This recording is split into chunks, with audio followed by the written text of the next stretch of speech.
వాళ్ళందరంతా భయపడుతుంటే నువ్వేంట్రా అని నుంచున్నావు? మహా అయితే ఏం చేస్తారన్నా, కాళ్ళ నూనె కాళ్ళ మీద పోస్తారు. నేనేం నువ్వు ఎందుకు పోస్తాను రా? కోర్లు పట్టకారుతో బీక్తారు. గోర్లు బీకుడేంది? వెనక నుండి ఐస్ గడ్డలు నూకుతారు. మొహం మీద యాసిడ్ పోస్తారు, అంతేగా. రే మేము ర్యాగింగ్ చేస్తున్నాం రా, 3rd డిగ్రీ అనుకున్నాడు ఏందాడు యాసిడ్ పోసుడేంద్రా? చాలా డార్క్ నా కొడుకు అన్నాడు. కత్తికి నూనె మోసుకొని తీసుకొచ్చిన పుష్ బార్ దొప్తా సెట్ అయిపోద్ది మొహం. అరే అదే మన పంచకాయ నారా పుడిచి పడుతూ పడింకే పో పోయి మ్యాచ్ ఆడిపో. ఏంది మొహం? వీళ్ళు ఊహించుకోలేరు. మహా అయితే ఏం చేస్తారు సార్, ఎన్కౌంటర్ చేసి వాళ్ళని గల్లం చేస్తారు, అంతే కదా. గల్లంత చేస్తావా? మేమెంత చేస్తావరా? అరే ఆయన పోలీస్ అయినా కదా, జస్ట్ ప్రిన్సిపల్ అంతే.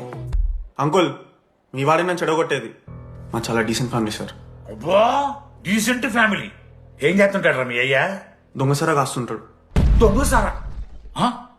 మరి మీ mummy? Homemaker uncle. Housewife అంట. ఇంట్లో గంజాయి పెంచుతూ ఉంటారు అంతే. గంజాయి గంజాయి మస్తు ఉంటాడు డాడీ. మామా స్వీట్ సారా చూడు మామా, మన తోటలో వెళ్ళినా గంజాయి మామా. ఫ్యామిలీ మొత్తం కూర్చొని జాయింట్ లో చుట్టినాం. మాది జాయింట్ ఫ్యామిలీ కదరా. మామా మరి డాడీ? డాడీ దొంగసారా పంపించింది మామా.